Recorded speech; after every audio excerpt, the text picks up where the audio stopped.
Air India बेच दिए, अब रेलवे की तैयारी है। एयर इंडिया बेच दिए, अब रेलवे की तैयारी है।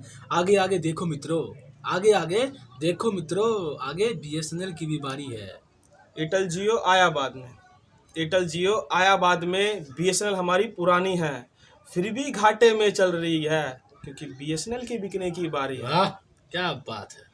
अरे रुकिए रुकिए रुकिए, अभी जो हम बात कर रहे थे उसमें जियो घाटे में चल रही थी, तो बीएसएनएल की बात कैसे होगी यहाँ पे? तो तू भी तो ही बोल रहा था ना।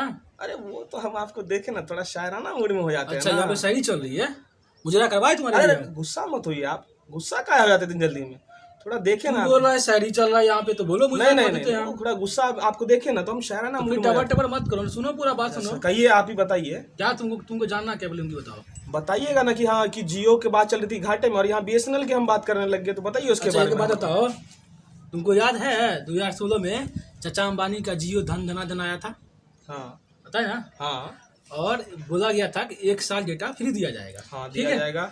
तो चाचा अंबानी का जो भी ब्लैक मनी था वो सब व्हाइट मनी में तब्दील हो गया, हाँ, हो गया। 1 साल में। हाँ ठीक है?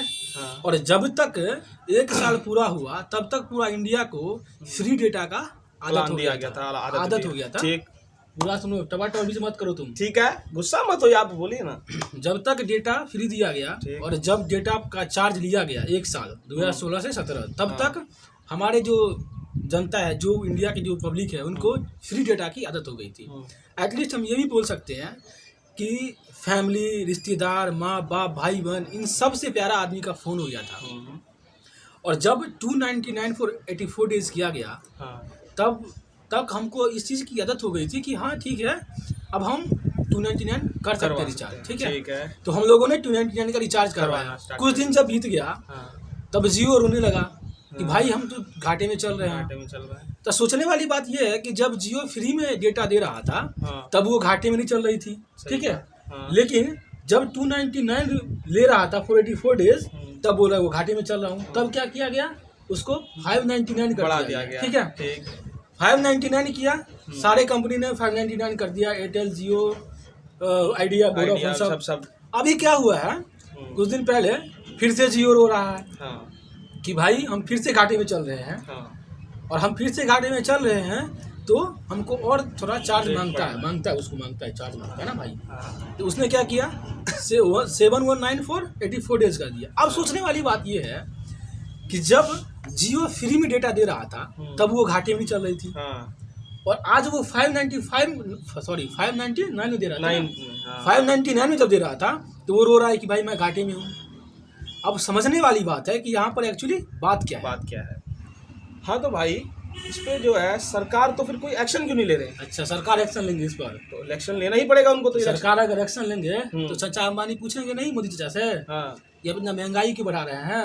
अच्छा, तो जैसे ही पूछेंगे चाचा अंबानी मोदी चाचा से तो मोदी चाचा के पास कोई जवाब नहीं रहेगा, क्योंकि अपना इंडिया में सिर्फ मीडिया वाले को छोड़ के जितना भी मीडिया वाले जो तुम देखते हो ना, न्यूज देखते हो, एबीपी न्यूज देखते हो तुम, वहाँ पे अगर तुम बैठोगे अभी तो तुमको लगेगा कि हम किसी अलग दुनिया में आ गए हैं। अच्छा। मतलब ऐसा फील होगा तुमको इंडिया में कोई प्रॉब्लम ही नहीं है। अच्छा, तो प्रॉब्लम हाँ सुनो ना, बता रहे हैं उन लोगों के पास, उन लोगों के लिए इंडिया में कोई प्रॉब्लम नहीं है। अच्छा। और बात ये है, बता रहे हैं अगर सरकार अगर इस पर कोई प्रतिक्रिया लेगी, एक्शन लेगी, ठीक है, तो चाचा अंबानी पूछेंगे कि आपने तो महंगाई बढ़ा दिया, तो हम क्या करेंगे, हमको कॉस्ट ज़्यादा पड़ रहा है इसलिए हम जो डेटा का चार्ज बढ़ा रहे हैं।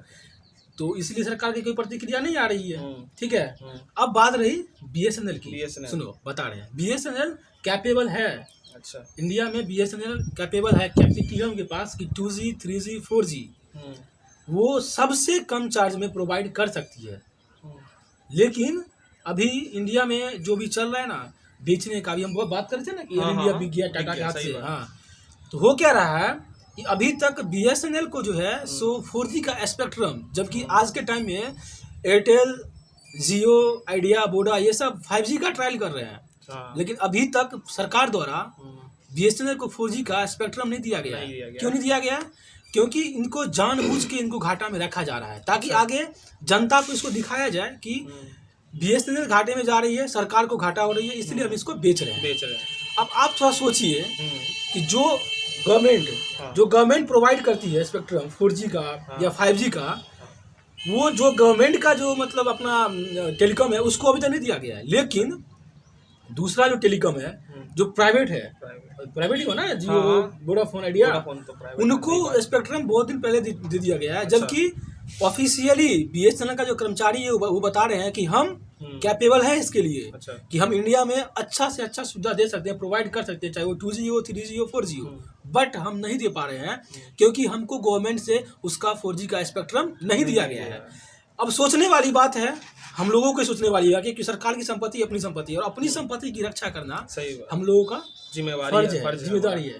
इसीलिए हम आप लोगों से यही विनती करेंगे कि हम लोग एक सिम खरीदते हैं बीएसएनएल का, कम से कम एक सिम, क्योंकि सरकार की संपत्ति हमारी संपत्ति होती है और अपनी संपत्ति की रक्षा करना हमारा फर्ज बनता है, कर्तव्य बनता है। अगर हम लोग अभी एक्शन नहीं लिए इस पे, तो जिस तरह से एयर इंडिया बिक गया, जिस तरह से रेलवे बिकने वाली है, उसी तरह से बीएसएनएल भी बिक जाएगी। इसीलिए आप लोगों से मेरा इस वीडियो बनाने का सिर्फ यही उद्देश्य है, इससे बीएसएनएल प्लीज एक सिम जरूर खरीदिए आप लोग, उसका रिचार्ज करवाएं ताकि बीएसएनएल घाटे में देखिए, क्योंकि वो ज़्यादा महंगी भी नहीं है और अफोर्डेबल है, हर आदमी के लिए अफोर्डेबल हो चुकी है, क्योंकि इसमें रिचार्ज भी बहुत सस्ता है। तुमने लिया कि नहीं? हाँ लिया है भाई, देखो यार तुम मेरा रिचार्ज देखो, अरे ये देखो ना यहाँ पे सिम आ रहा है बीएसएनएल का, लिए हैं हम। इनको जनता को दिखा, जनता हम आपको दिखा देंगे, आपको हमारे व्यूअर को दिखाओ पहले। हाँ हम दिखा देंगे ना, आ जाएगा स्क्रीन पे, आ जाएगा। वो है हाँ, फोन खोलने वाला है? नहीं फोन खोलने वाला नहीं है, हम लाए नहीं है नीचे। यार तुम लोग दिखा दे, मेरे फोन में लगा हुआ है लेकिन रिकॉर्डिंग चल रही है। अच्छा वो भी दिखा देते हैं हम, रुक जाओ तुम एक सेकंड बीएसएनएल का पोर्टेबल दिखाओ, एक सिम बीएसएनएल का हम लोग को लेना चाहिए, तभी हम लोगों का सेव हो पाएगा। देखिए ये रहा बीएसएनएल, देख लीजिए आप, दिख जाएगा। अगर ये भाई ने लिया है, मैं भी लिया हूँ, दिखा सकता हूँ मैं आपको, हम दोनों साथ में लिए बीएसएनएल का सिम, और आप लोग भी एक सिम लीजिए बीएसएनएल का, ताकि हमारा बीएसएनएल सेव रहे। चलिए, अगर वीडियो अच्छी लगी हो इसको लाइक करें, कमेंट करें और आगे शेयर करें। और इसको इतना ज़्यादा शेयर कीजिए प्लीज़ कि हर एक पब्लिक को पता चल जाए कि क्या है, और वो वोडाफोन ये जो भी देख मतलब कंपनी वाले बंदे वो भी देखे कि क्या हम कर रहे हैं उनके लिए, और हमारे जितने व्यूअर हैं उनके पास ये पहुँचे और अदर लोगों के पास ये वीडियो पहुँचे ताकि वो बीएसएनएल को सेव करने में मदद करे और अपनी संपत्ति की रक्षा करने में सक्षम हो। तो चलिए मिलते किसी और वीडियो में। वीडियो अच्छी लगी तो लाइक, कमेंट और शेयर जरूर कीजिएगा। आज के लिए धन्यवाद।